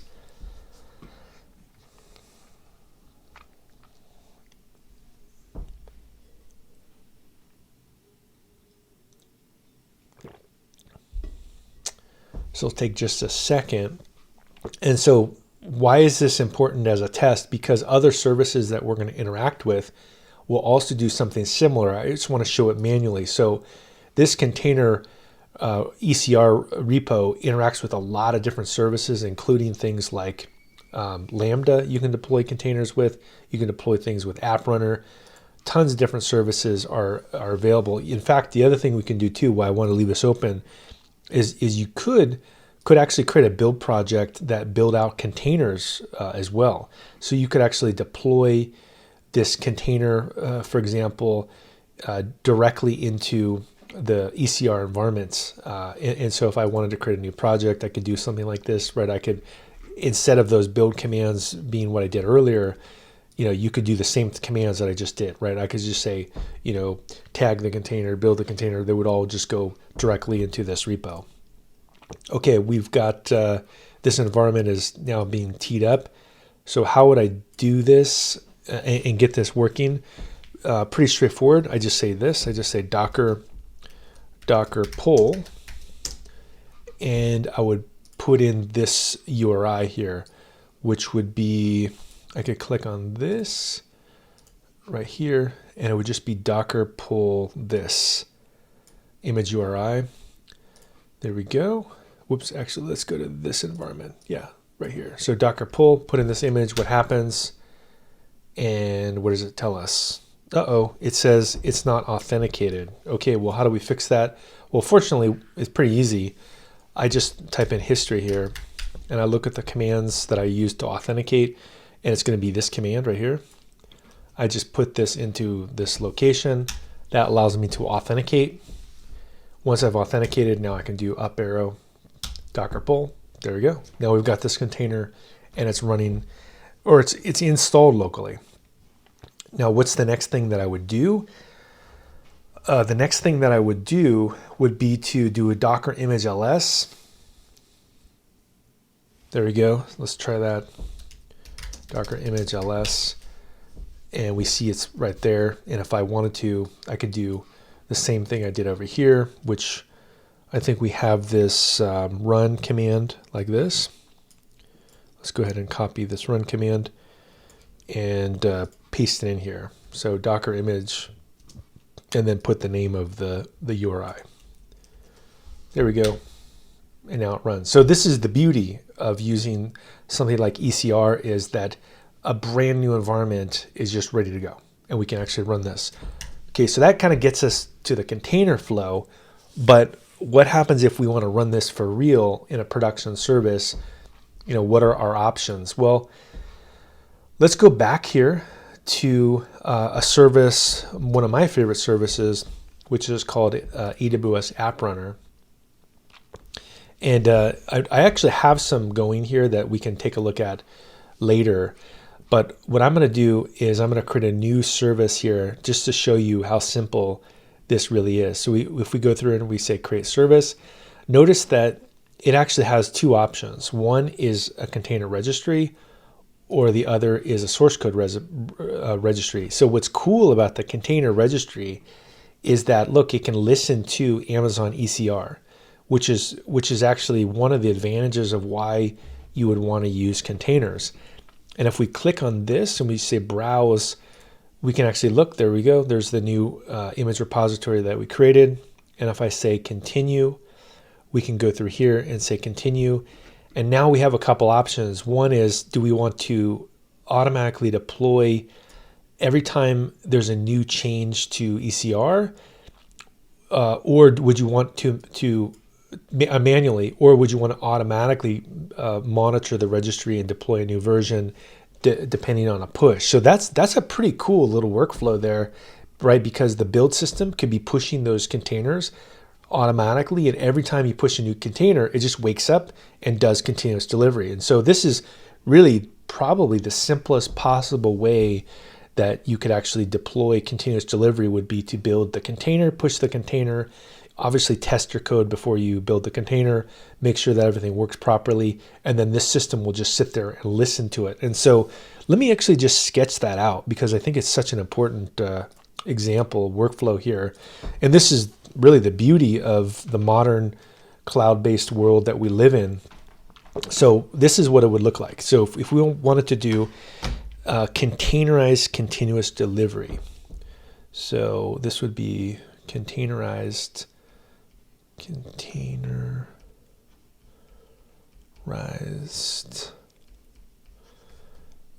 CD. So how would we do this for AWS? And this works similar for other clouds as well. But basically what you would do is, first step, you have GitHub, that's your code. You get the kind of the CI pipeline hooked up here, right? Which is, we test our code automatically.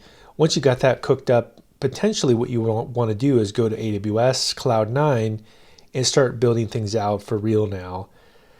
And inside of Cloud9, what you would do is verify everything works. Once everything works, then you would hook up the AWS CodeBuild. And once you got AWS CodeBuild working, you should be able to basically do CI right here, which is you test your code, and then you push that code over to the AWS ECR. And once it's in ECR, it wakes up a whole ton of other possibilities because you push it into there, and then you could have App Runner, which is a full end-to-end platform as a service offering. Basically, it could actually be listening right here, right? So we can just put a note here. This would listen. And so basically you have 100% from 0 to 100% a production pipeline that will turn back a HTTPS service for you by first set up continuous integration, then make sure that works in Cloud9, then hook up your cloud native build system, which would be AWS CodeBuild, build the container after you've tested it locally, push that container to AWS ECR. Once ECR has got it, you have App Runner here listening to that service. So that's it. That's basically, we're going to build the majority of that, not all of it. We're not going to do the code build part, but let's go through here and go back to App Runner and see that we're going to say manual to start with just to make it easier. We're going to use an existing role. Here we go, ECR access role. And then for here, we'll say service. We'll say, let's see here, O'Reilly. Let's do lowercase, O'Reilly MLOPs. There we go. I could add more memory, more CPU, all kinds of things here. Environmental variables, all those kinds of things. But it's going to do auto scaling for us. It's going to do health checks for us. And it has security if we wanted to do role-based security. Like if it needed to talk to, let's say, another part of AWS, like AWS Recognition or Comprehend, we could do that. But we just go next here, and then we go ahead and say create and deploy. Now this takes a little bit of time. It'll probably take potentially maybe up to like 5 minutes or so.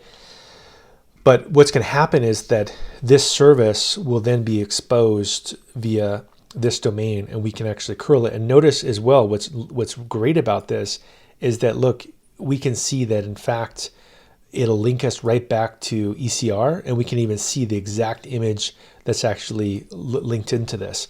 Now, as this is deploying as well, we can even look at the logs, right? And we can actually view those logs while they're happening.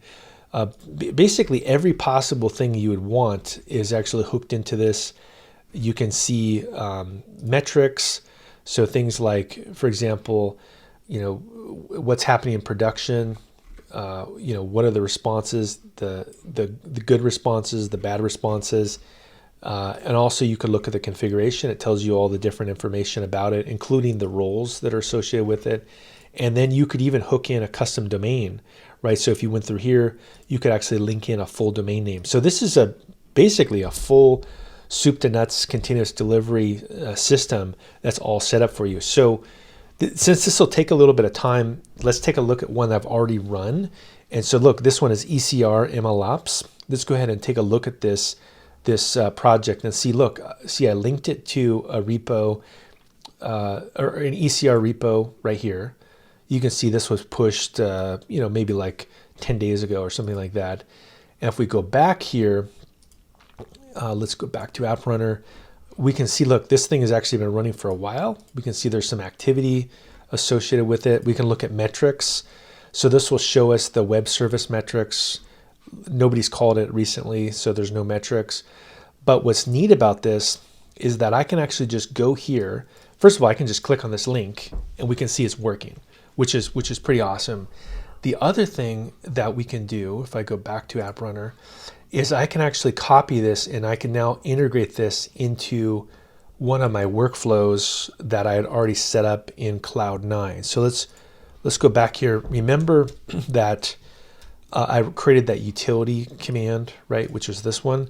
Well, the reason to create something like this, that's pretty awesome, is that it gives you the ability to do a lot of stuff. Let's go ahead and refresh this for a second. And there we go. And so if I do here and I say -- host, I can put this in and put predict, right? Because that's the endpoint. And if I just run this, now it's running against production, right? And then if I do -- weight, I can do different weights. We'll say 200 right there, right? I can test out all kinds of different operations. And in fact, remember I did that watch command. Let's go ahead and run this. Let's do 301 like this. And let's do the watch command and just kind of just exercise this endpoint for a little bit. And if we go back to App Runner, which is right here, we should be able to see some stuff cooking here. And in fact, where is this? It may take a second for the data to load, but we could actually go to logs and we could go to application logs, and we should be able to see that this would be populating shortly. And in fact, this is the last day, but let's look at the last minute. And let's see here. This is payload 200. There we go, payload 201. Right, so we can see that this thing is actually now being run over and over and over again. And I could actually look at those logs in CloudWatch if I wanted to. But I'm basically invoking over and over again this application. If I look at metrics and activity, I think it's metrics. Yeah, if I look at metrics, hopefully this thing wakes up now. If I look at 1 hour, it may take a little bit of time. Refresh. We can actually click on view and metrics. We could potentially look at it a little bit more granular and actually look at custom 1 minute ago. And we can see, there we go. We can see that this thing is actually being exercised, right? So pretty neat that actually we could build all this stuff out just with a few lines of code, and this thing is just going to be running, over and over again and exercising our code. And then likewise, it's just using this ECR repo as the source of truth. And that's really the beautiful thing about this MLOps based pipeline. And if we go back to App Runner here, we can see that, and look, here's the new one. We've already got this thing running. Look at this. It says, in fact, it took a little bit shorter amount of time. We can look at the activity, service successful. And so what can we do? We can click on it. Look, it looks like it's working. Let's swap this one out now. Let's go to our Cloud9 environment, which is right here. And remember this host. Well, let's swap out the host here. And let's say utils. Actually, let's just do up arrow. And let's just swap this out.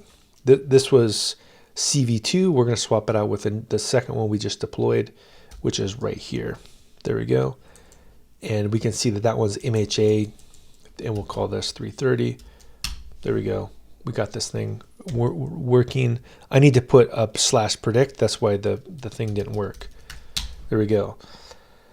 So pretty straightforward actually to do this. Now the other thing we could do, if we want to trigger this automatically, is we could also have it listen to a change event inside of ECR, which would be kind of an interesting workflow to play around with. The other workflow that you can play around with, as I mentioned earlier, would be to push a source code change. So you don't have to only use the container, although I think it's probably the best way. You could do this source code repository. Let's go ahead and take a look at how you would set that up. We would go through here and we would say MLOPs cookbook right there, just like this. And again, you could say manual or automatic. Let's go ahead and say automatic to just see if that works. And then we would say either configure all your settings here or use a runner file. We'll go ahead and say this. This is pretty straightforward. We would just say pip install -r requirements.txt and then just python app.py. And then we would just use the port. So this is actually a little more work to deploy it manually here. We're going to go ahead and say next, and we'll just say, deploy or continuous delivery,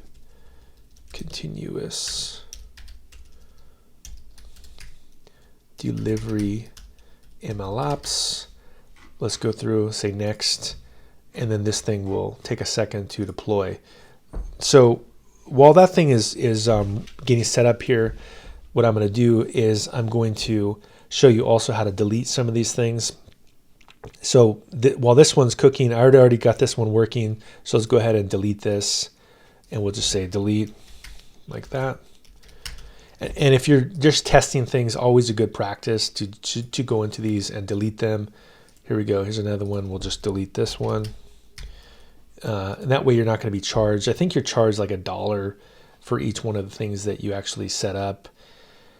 So it's a good idea to get rid of them. There we go, delete. And then we'll have, I think, one more here. We'll go through here and we'll say delete. Perfect. Fortunately, it's really easy to recreate these things. So now that I've got that cooking, I'm going to let this thing flush out here for a little bit, this continuous delivery application. And once it's set up, we'll test it again with continuous delivery. But let's shift gears here and see how once you've got containers set up, it's easy to deploy to any environment. And in fact, what we can do next here is go to the Google Cloud, and we say GCP console here, and we can log in and we can actually do something very similar. So Google Cloud also has the ability to do cloud-based deployments.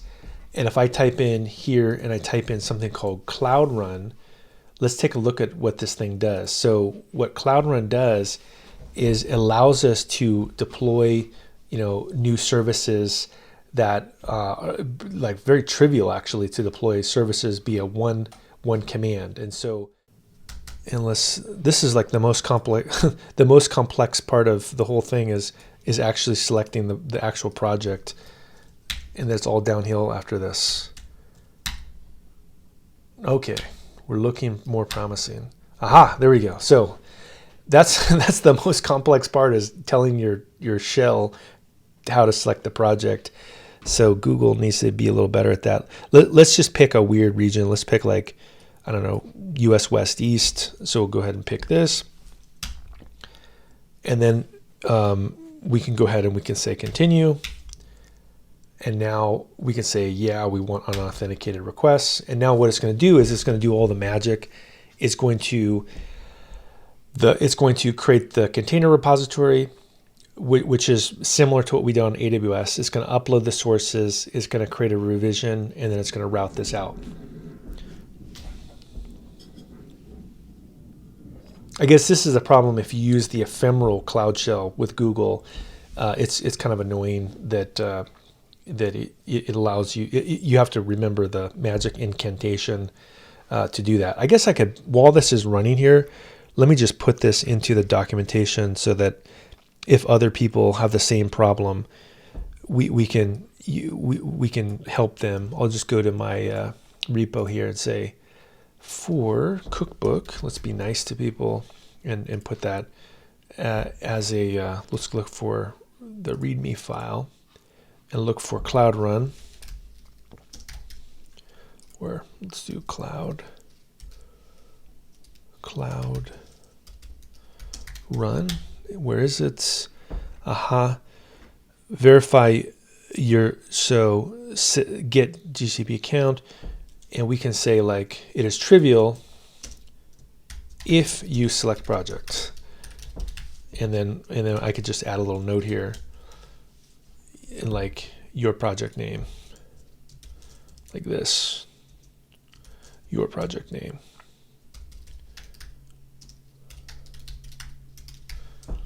There we go. And we can just do this. There we go. So now I'm being helpful to other people.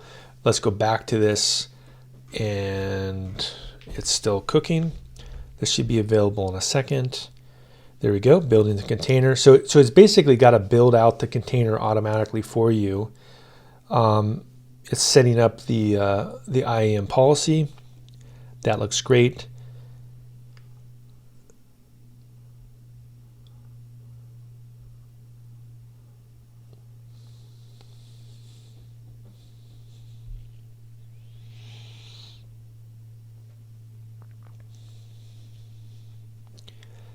And then once this thing is up, revision, deployment finished, waiting for health check. There we go.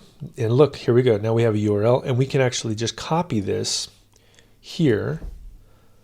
And now we should have, there we go. We've got a working application. Now what I can do is let's go back to our AWS environment here. Remember this, right? Because we have multiple web services. Look, we can actually verify our web service over here. Let's go ahead and refresh this to wake it up. And I'm going to go and I'm going to say now I want to test out this prediction endpoint. So let's go through here and let's test it out. And all I need to do is paste this in, and I need to say predict. And look, now we have an endpoint querying it. There we go. So now this thing's working. And in fact, we can go to Cloud Run and we can take a look. We can see that this should be available for us to debug it a little bit. So we can look at this. What's the latest one that I just deployed 1 minute ago? That's the one that I deployed. And if we click on it, we should get some other information about it. So just like AWS App Runner, kind of a similar service in a way, we can look at the metrics, right? We can look at logs as well. So let's take a look at the logs here, and we should be able to see this right there. Look, there we go. Debugger is active. There's a JSON payload 330. Now let's go ahead and invoke it with a different request, because this is 330. Let's go ahead and invoke it with 230. There we go.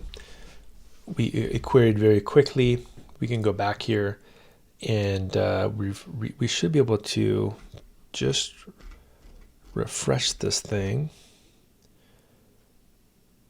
It's still scanning our logs. There we go. There we go. 230, right? And we could even look even deeper at the logs and do all kinds of stuff with this thing. There's also triggers as well. We could change the authentication. We could actually also look at the YAML file that we actually use to deploy this. Right, here's the whole YAML file here, and also potentially look at the permissions as well. So just, again, one line of code. Look, you can even click on this, set up continuous deployment. And what this will do is, with continuous deployment, again, very similar to what I was describing, that you could basically tell the repo here where your code lives. Again, go to the MLOPs repo and actually set that up to do a deployment automatically. I'm going to kill that one later, but we got this thing working. We can either open in Jupyter Lab or open in Jupyter. I actually prefer just Jupyter because I think it's a little bit simpler. Now, if you want to learn SageMaker, the best way, in my opinion, to do this is go to SageMaker examples, and notice that there's a ton of different examples here. I mean, truly like a staggering amount of examples. Look at this. They're like step functions, code snippets, marketplace, synthetic data, end-to-end systems, the APIs, hyperparameter tuning, fast API cores, reinforcement learning, ML lifecycle, Bodo 3, SageMaker script mode, SageMaker fundamentals, you name it, you can go through here and look at all these different examples. So probably a good one would be to keep it simple to start with. And so I would say something like Introduction to Amazon Algorithms would probably be a good one. And let's take a look at one like, I don't know, principal component analysis with the MNIST dataset. That's a fairly classic problem. If we click on this, we can say create a copy. And then this gets us into the notebook. And we can say, okay, well, which notebook should we use? I believe we should probably use Conda Python 3 notebook. And we'll go ahead and set that kernel. That looks good. And now that we've got this set up here, hopefully this kernel will work. Let's see, on an M3 with Python data science kernel, let's actually double check that that kernel is still available. Let's go here, kernel, change kernel, Python, data science. Yeah, I think the closest one is going to be the one we selected. So let's just go for it. So it'll go through here and it'll tell us the different things that we're going to use. So first step would be import SageMaker, import Bodo 3. So it goes through here and it gives us this stuff. So I do shift return and I run it. And when it's doing this asterisk here, that shows us that we're able to actually wait for it. Okay. And now we want to actually download the data from the MNIST data set. What happens? We use the Bodo 3 S3 client to put it into a bucket. And now we can actually experiment with the data a little bit and use matplotlib to plot it.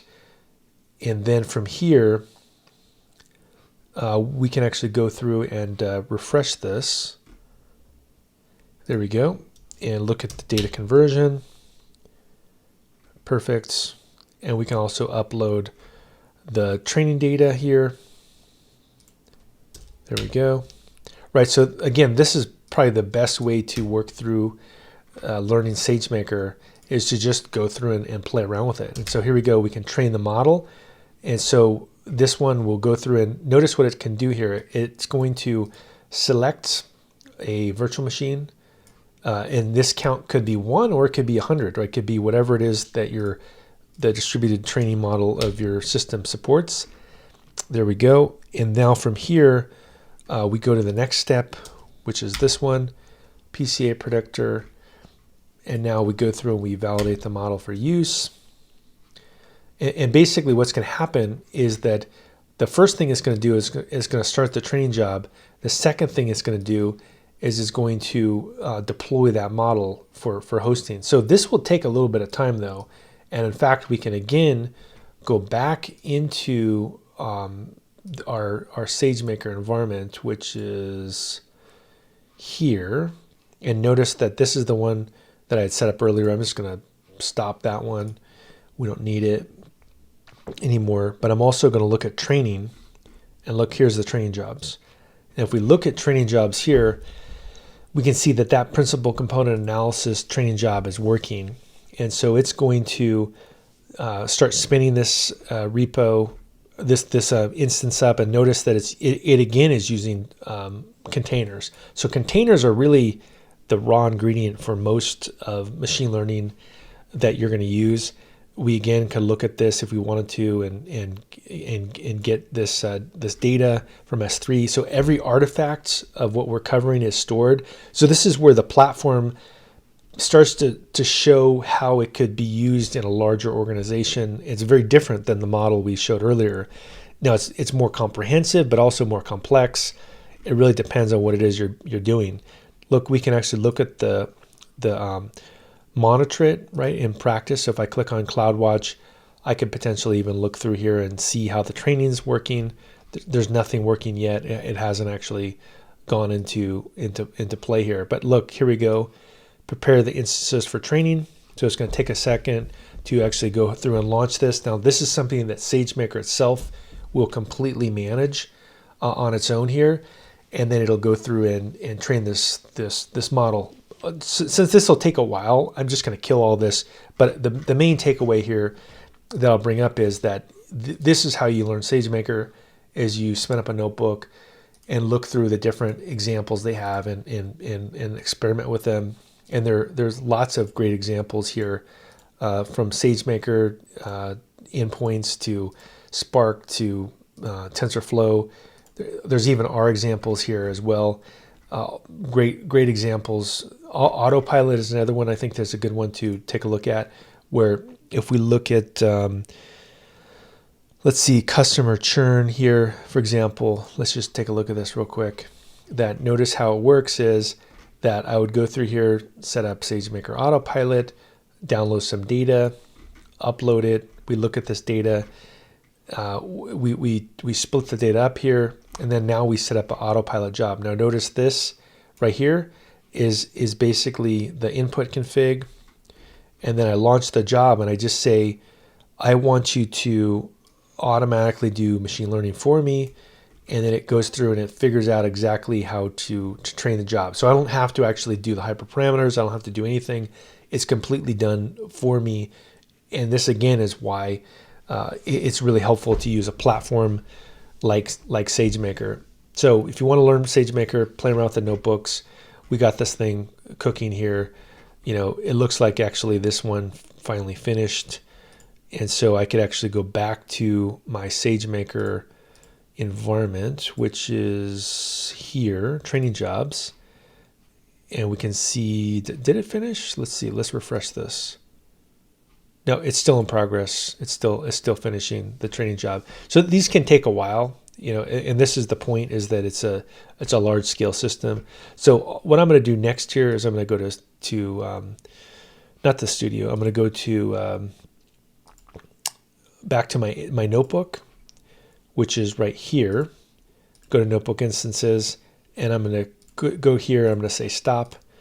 If you don't do this, you'll be charged for SageMaker. So that's another thing to just be aware of. Also, you can be charged for storage. So if you want to just get rid of instances, you can just delete them like this. Same as I go through here, I delete this. Right, this is an important task to remember. But now that I've got all that set up here, I think is a great time to see if we have some questions and wrap up for the day. So let's see, there are lots of questions. Let's go through here and get these going. So the first question is, which repo are you grabbing the Docker file? So to summarize, this is the repo that I used for the majority of what we covered today, was this repo. So you can see how complex SageMaker is, and so that's why I wanted to build a really simple example. This is trivial, right? Like, and you can deploy a machine learning model to production quite easily. But yeah, it's inside of this Python MLOPs cookbook.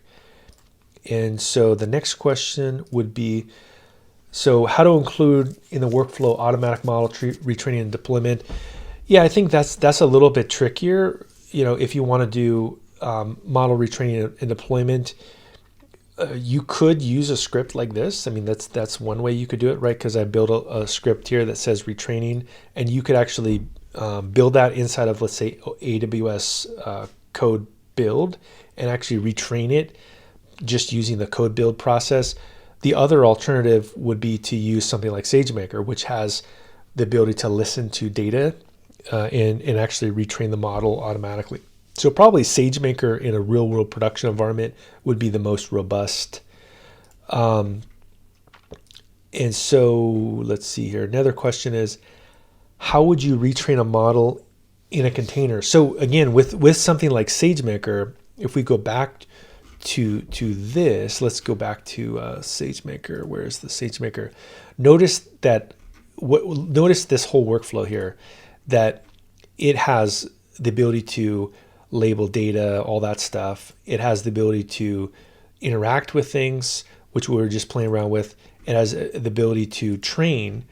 And notice here that basically how would you reversion it? Well, you would just go through here, right? You would go to training jobs, and look, these would all be the different training jobs. And if you click on one of them, let's see that it actually has the artifact right here, right? So basically, when it's done, it will actually put that trained model right there. So you're basically, we could even look at this, for example, inside of S3, and you could actually look at the raw data. But basically, you would just keep versions of this model and have SageMaker keep those model versions inside of S3. That's probably the cleanest way to do that. Here's another one. Okay, so how would you integrate a containerized CD pipeline using App Runner with SageMaker? Yeah, I think you would do something like what we covered, which was what I would say would be that App Runner. I mean, let me just whiteboard that because that might be easier to do. Let's go through a sketch.io here. I think you would do something like this. You would, let's build this over here.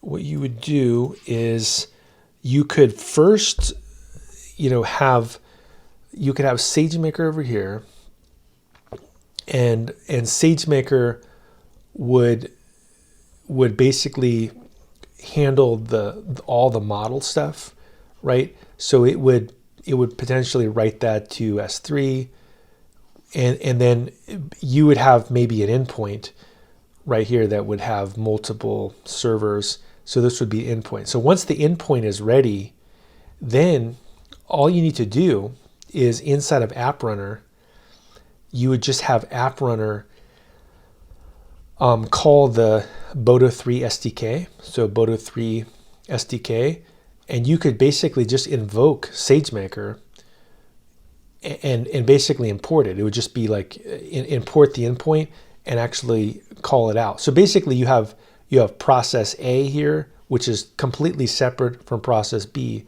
So this would be where the training would occur and the hosting. And this would be where the microservice would live. And each one would be completely independent of the other. And all you need to do is use the Boto3 SDK to actually call into SageMaker and then tell it that you wanted to make requests. Because again, what SageMaker can do is actually host scalable endpoints. And let's take a look at that. So if we go to Boto3 here, let's just look at SageMaker. Right, pretty easy to take a look at it.